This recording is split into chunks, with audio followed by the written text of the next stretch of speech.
Le jour où vous me verrez au Santiago Bernabéu à la télé, les amis, dites-vous que je suis allé confisquer tous les chewing-gums de Don Carlos. Parce que ce gars-là m'énerve, je suis désolé.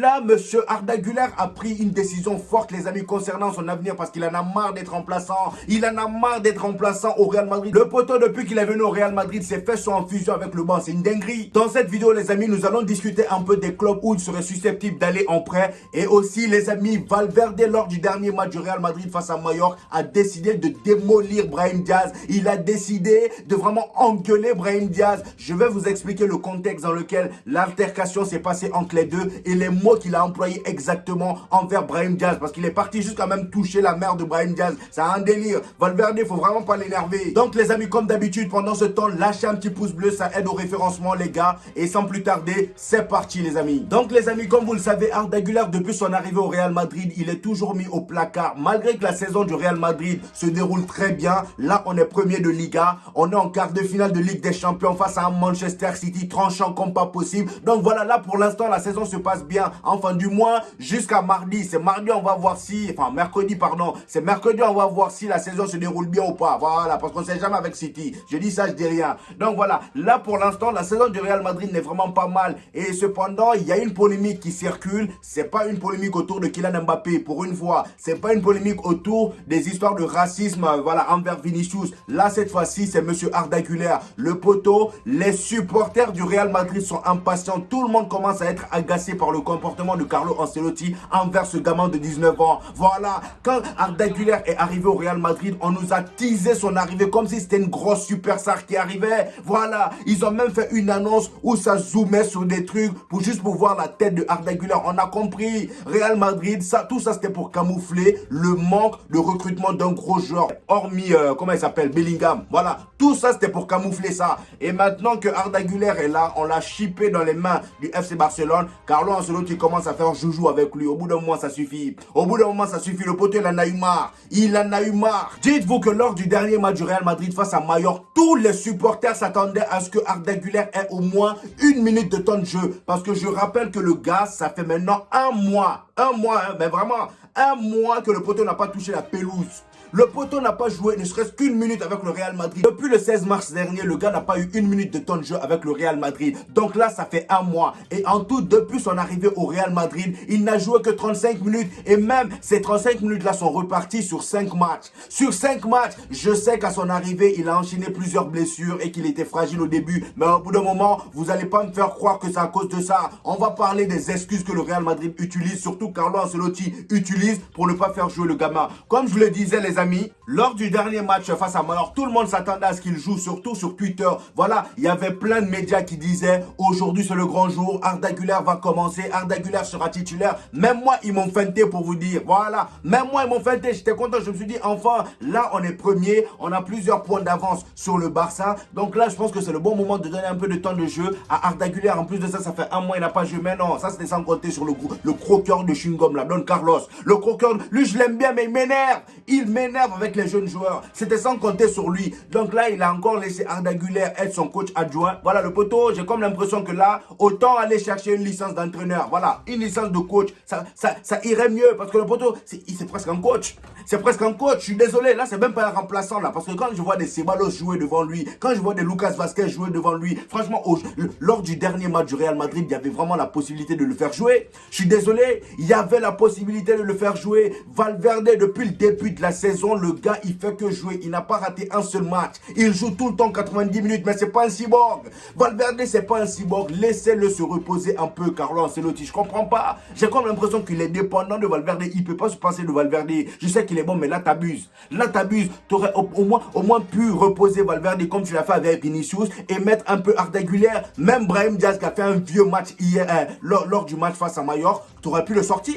T'aurais pu sortir Brahim Diaz parce qu'il a décidé de titulariser Lucas Vazquez, Brahim Diaz et comment il s'appelle l'autre là, José Lu. Voilà, il a décidé de titulariser ces trois là. Mais pourquoi pas Arda Güler? Parce que là j'ai comme l'impression que Arda Güler c'est même pas un joueur du Real Madrid. Parce que quand je le vois parfois assis sur le banc, j'ai comme l'impression il ne compte même pas dans les joueurs du Real Madrid. Franchement, c'est frustrant au bout d'un moment. Pour un jeune de 19 ans, commencer comme ça fait mal au fiac. Ça fait mal au fiac, c'est le cas de le dire. Voilà. À cause de tout ça maintenant, Arda Güler ne veut plus attendre. Selon Foot Mercato, la situation commence à devenir inquiétante. Voici un mois que Arda Güler n'a plus foulé les pelouses puisque sa dernière apparition remonte au 16 mars avec 5 minutes de jeu face à Osasuna. Au total, il a joué 35 minutes en Liga sur la saison, reparti en 5 apparitions. C'est ce que je viens de vous dire les amis. Un bilan famélique, bon je sais pas c'est quoi famélique, eux s'ils utilisent des mots franchement c'est compliqué. Un bilan famélique pour un joueur qui doit logiquement avoir du temps de jeu pour s'améliorer. Selon le journaliste, écoutez très bien les amis,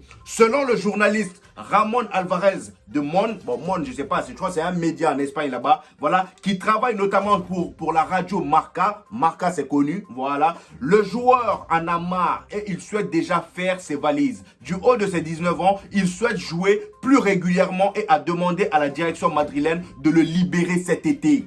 C'est une dinguerie les amis, il en a marre, il en a marre et je le comprends. Comment les amis vous voulez qu'il reste? Dites-vous que là, même avec l'équipe B, on ne compte pas sur lui. Et pourtant, c'est pas comme s'il était nul. Hein. Toutes les entrées que Arda Güler a fait, il a toujours fait une bonne prestation. Le match d'avant, je crois, il avait marqué. Franchement, à chaque entrée qu'il fait, il fait une bonne prestation. Donc là, c'est même pas une question de niveau. Parce que le gars, il a le niveau. Voilà, c'est juste Carlo Ancelotti. J'ai comme l'impression qu'il met tout le temps la hiérarchie avant. Au bout d'un moment, comme Kylian Mbappé le dit, si t'es fort, tu joues. Si t'as pas le niveau, tu restes au banc. Voilà, là, le petit, il a le niveau, mais Carlo Ancelotti, lui, il met en priorité la hiérarchie. Comment vous expliquez le fait que Ceballos ait du temps de jeu que Arda Güler? Au bout d'un moment, respect à Ceballos pour tout ce qu'il a fait au Real Madrid. S'il a fait quelque chose, bien sûr. Bon, moi, je me souviens pas de ce qu'il a fait à Ceballos. Mais en tout cas, respect à lui. Mais au bout d'un moment, moi, je comprends pas comment on peut lui le faire jouer, le donner du temps de jeu et pas faire la même chose avec Arda Güler. Ou bien c'est parce que c'est un Turc. C'est un Turc. Ou bien là, vous voulez qu'on commence à parler de racisme? Parce que là, c'est terrible, là, je comprends pas. Et en plus, moi, ce que je comprends pas avec Carlo Ancelotti, c'est qu'à chaque fois qu'on le pose des questions, il refuse de nous donner vraiment la raison pour laquelle il veut pas faire jouer ce gamin. Voilà, à chaque fois, c'est pour nous dire, ah, tranquille, là, soyez patient, il est encore jeune, il a le temps, il deviendra un grand joueur du Real Madrid. Au bout d'un moment, on en a marre de tes promesses, Carlo Ancelotti. Le gars, il a 19 ans, t'as crié, il avait 12 ans ou quoi? Voilà, je comprends même pas ceux qui passent leur temps à dire qu'il a du temps, il est encore jeune. Jeune de quoi? Il a 19 ans. Vous voulez que je vous donne la liste des pépites actuellement qui cassent tout? Lamine Yamal de l'autre côté, il a quel âge? Il est moins âgé que lui. Voilà, Arda Güler est plus âgé que Lamine Yamal. Comment vous pouvez oser dire que c'est parce qu'il est jeune, il a encore le temps? Il n'a pas le temps. Il n'a pas le temps. Kylian Mbappé, il a commencé à tout casser à quel âge? Hein? Quand je prends, il y a plein de jeunes joueurs. Voyez Zaïre Emery, il a quel âge? Au bout d'un moment, si tu donnes pas du temps de jeu au gamin, comment tu veux qu'il progresse? Comment tu veux qu'il t'impressionne? Comment tu veux qu'il prenne sa place dans cette équipe? Il peut pas. Il peut pas, franchement. Hein? De toute façon, ça ne m'étonne pas. Cet argument de trop jeune là, ça passe même pas. Parce que de toute façon, regardez-moi, c'est même pas le seul là. Même les Nico Paz qui sont à la Castilla là. Nico Paz et Alvaro Rodriguez, ils sont où? On les voit plus. Ils sont où?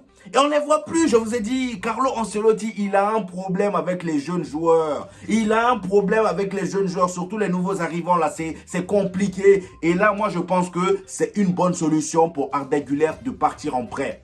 Après, ça dépend dans quel club il va aller en prêt. Parce que bon, si on le prête à un vilain club qui va aller encore gâcher le reste, bon, ça c'est pas la peine. C'est pas la peine. Parce que je suis sûr à 100% que Arda Güler lui-même, au fond de lui, il veut rester. Mais là, avec la situation actuelle, c'est franchement pour sa carrière, hein, pour le bien de sa carrière, c'est mieux qu'il parte. Parce que déjà, dites-vous que là, avec l'équipe B, l'équipe C même, on ne donne pas une minute de temps de jeu. Imaginez maintenant la saison prochaine avec tous les cracks qui vont venir là. Hendrick qui va arriver, Kylian Mbappé, Mobutu, déjà lui, il vient avec une place de titulaire sûre. Déjà, à partir de là, comment tu veux insérer Arda Güler?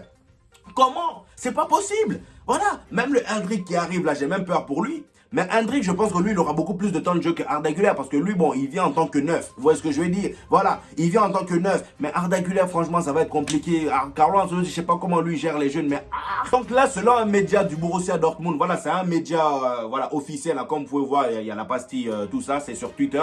Donc là, le média dit que Dortmund serait intéressé par le prêt de Arda Güler et ils veulent reproduire le même schéma qu'ils ont fait avec Brahim Diaz. Franchement, Dortmund, c'est pas mal comme destination, les gars. Je vais pas vous mentir. Dortmund, c'est pas mal. Voilà, ils ont bien pris soin de Brahim Diaz, tout ça. Et là-bas, en plus, l'équipe est souvent basée sur les jeunes joueurs. Ils ont une politique de recrutement basée sur la jeunesse. Et franchement, Ça serait pas mal. Cependant, moi, je pense que là, au jour d'aujourd'hui, le meilleur club pour Arda Güler, vous me direz, voilà, dites-moi votre avis dans les commentaires par rapport à ça. D'ailleurs, donnez-moi votre avis par rapport à toute cette histoire-là dans les commentaires. Je veux en savoir plus par rapport à votre avis. Voilà. Moi, franchement, le club que je souhaiterais pour lui, c'est le Bayer Leverkusen. Parce que là, au jour d'aujourd'hui, le Bayer Leverkusen, je pense que c'est l'un des clubs qui brille le plus, voilà, sur la scène européenne ou même internationale. Même s'ils sont pas en Ligue des Champions, c'est l'équipe qui casse tout en ce moment. Les gars, depuis le début de la saison, ils n'ont pas perdu un match, toute compétition confondue. Là, au moment où je tourne la vidéo, là, on est dimanche. Ils vont jouer dans quelques minutes, voilà.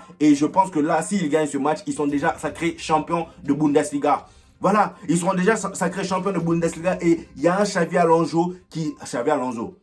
Il y a un Xavi Alonso, pardon, qui mise beaucoup sur la jeunesse. Donc là, voilà, quand je vois des Frimpong, des Wirtz, tout cassé là-bas, je me dis, en fait, là, tu rajoutes Arda Güler à cet effectif-là. Tu rajoutes le petit Arda Güler à ça. Franchement, ça va être terrible. Surtout que la saison dernière, enfin la saison prochaine, pardon, si là, ils remportent la Ligue Europa, ils seront qualifiés en Ligue des Champions. Bon, de toute façon, ils sont qualifiés en Ligue des Champions parce qu'ils vont terminer champions. Voilà, ils seront en Ligue des Champions la saison prochaine. Imaginez Arda Güler tombe sur le Real Madrid et il ferme la bouche à tout le monde. Ça, c'est mon rêve. Même si je suis fan du Real Madrid, mais au bout d'un moment, arrêtez de nous faire chier avec cette vieille politique de gestion de jeunes joueurs. Je comprends pas. Voilà, à la Cassia, il y a combien de jeunes qui ont percé là-bas? Il y a combien de jeunes qui ont percé là-bas? Ça se compte sur les bouts des doigts. À la Masia, il y a combien de jeunes qui ont percé là-bas? Xavi, depuis son arrivée au FC Barcelone, vous savez combien de jeunes de la Masia il a fait jouer? 15. 15. Il y en a tellement, il a fait jouer 15 pépites, les amis de la Masia. Et comme par hasard, voilà, il n'y a aucun problème. Parmi les 15, il y en a plusieurs, presque plus de la moitié, voilà, qui sont bons, voilà, qui se donnent à fond. Voilà, parce qu'on les a donné le temps de jeu qu'il fallait, voilà. On les a mis en confiance. Lamine Yamal, il casse tout. Et si Lamine Yamal aussi, on faisait la même chose qu'on lui faisait au début de la saison, c'est-à-dire ne pas lui faire confiance. Parce qu'au début, j'avais l'impression que, comment dire, les Barcelonais ne lui faisaient pas trop confiance. On ne lui faisait pas beaucoup la passe. Parce que bon, ils avaient peur qu'ils se prennent des coups. Voilà, ils avaient peur de ça. Mais là, maintenant qu'ils ont fait confiance, limite là, quand il y a un souci et qu'il y a des blocages, c'est à lui on donne la balle pour qu'il débloque tout. Voilà. Ouais, c'est ça, on veut. Et pourtant, moi, je suis sûr et certain que Arda Güler est plus chaud que Lamine Yamal. Mais bon, là, je peux même pas aller trop loin dans cet argument-là parce que vous allez me dire, s'il était plus fort, il serait titulaire. Vous avez raison. Là, on peut pas s'avancer. C'est pour ça, moi, je compare même plus les deux. Parce que là, au jour d'aujourd'hui, je dirais que Lamine Yamal est devant lui. Voilà. Parce que c'est Lamine Yamal qui joue, c'est Lamine Yamal qui est titulaire. Mais en tout cas, Carlo Ancelotti a du sang sur les mains. Maintenant, les amis, nous allons parler de Valverde. La tension qu'il y a eu entre Valverde et monsieur, comment il s'appelle, Brahim Diaz, lors du match face à Mallorca.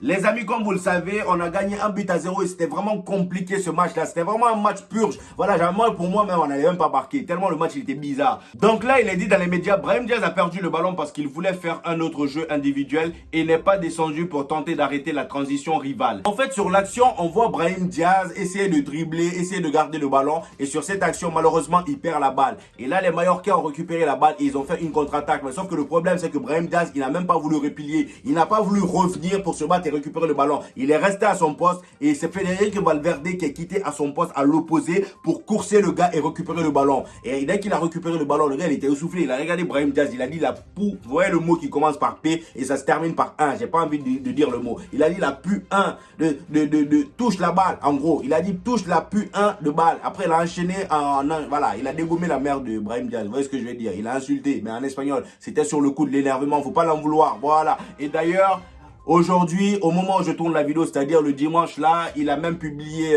une story où voilà, en gros, il a montré qu'ils se sont réconciliés, quoi. C'était juste une action de jeu. Et comme vous pouvez voir, il a mis une photo de lui et Brahim Diaz où ils se font un câlin. Et il a mis le truc de Bouddha là, en gros, zen, tranquille quoi, c'est bon, tout est apaisé et il a mis un smiley qui rigole. Donc voilà, là les tensions sont apaisées, mais en tout cas la prochaine fois, Federico Valverde, contrôle tes mots, tu seras le futur capitaine du Real Madrid. Si t'es sanguin comme ça là, je pense que lui là quand il va être capitaine du Real Madrid, il y a plein de joueurs du Real Madrid qui vont arrêter de faire les malins, surtout les replis défensifs. Mais imaginez lui la capitaine de l'équipe, avec la façon dont il parle là, avec un Mobutu dans la même équipe que lui. Mobutu qui ne réplie pas souvent là, ça va être tendu. Franchement, j'ai même envie de voir comment ça va être l'ambiance avec Kylian Mbappé. Parce que moi je suis curieux. Ça m'intrigue de fou. Parce que quand tu vois des joueurs comme ça là, qui ont vraiment une carrière de malade mental, ils se la pètent pas, voilà, ils sont là, tranquilles, tout va bien entre eux. Et maintenant, tu as un gars gros qui se prend pour je ne sais quoi. Voilà, il se prend pour une légende du football. Le gars, il vient et il veut imposer son jeu. Il veut imposer sa dictature. Sauf que là, ça va pas passer parce que là, tu es dans une maison où il n'y a que des big boss. Il y a que des final boss dans l'équipe. Donc, je vois pas trop ce qu'il va faire là pour impressionner les gens, en fait. Voilà, parce qu'il n'a rien d'impressionnant ici dans l'équipe au Real Madrid. Vous voyez ce que je veux dire? Donc, voilà, les amis, la vidéo pour aujourd'hui. C'était une petite vidéo, hein, juste histoire de discuter de cette histoire-là, les amis, le cas Arda Güler. Donnez-moi votre avis en commentaire. J'ai envie de discuter avec vous, d'ailleurs, voilà, par rapport à ce sujet-là. Et comme d'habitude, je réponds à tout le monde hein, dans les commentaires. En ce moment, je suis déchaîné. Voilà. Likez la vidéo si ce n'est pas encore fait. Et on se retrouve au prochain débrief, hein, au prochain match du Barça. Voilà, parce que le mardi, il y a Barça, Paris Saint-Germain, le match retour chez Barça. Donc, on va faire le débrief, c'est-à-dire le mercredi matin. Je vous publie le débrief du Barça le mercredi matin. Et ensuite, il y aura le débrief du Real Madrid-Manchester City qui sortira le jeudi, les amis. Et après, le Classico, les amis, le week-end prochain. Eh oui, on n'a pas oublié. Il faut qu'on lave ce Barça-là avant de soulever notre trophée de Liga. Vous voyez ce que je veux dire? Allez, les amis, c'était tout pour aujourd'hui. On se retrouve pour le prochain épisode. Peace!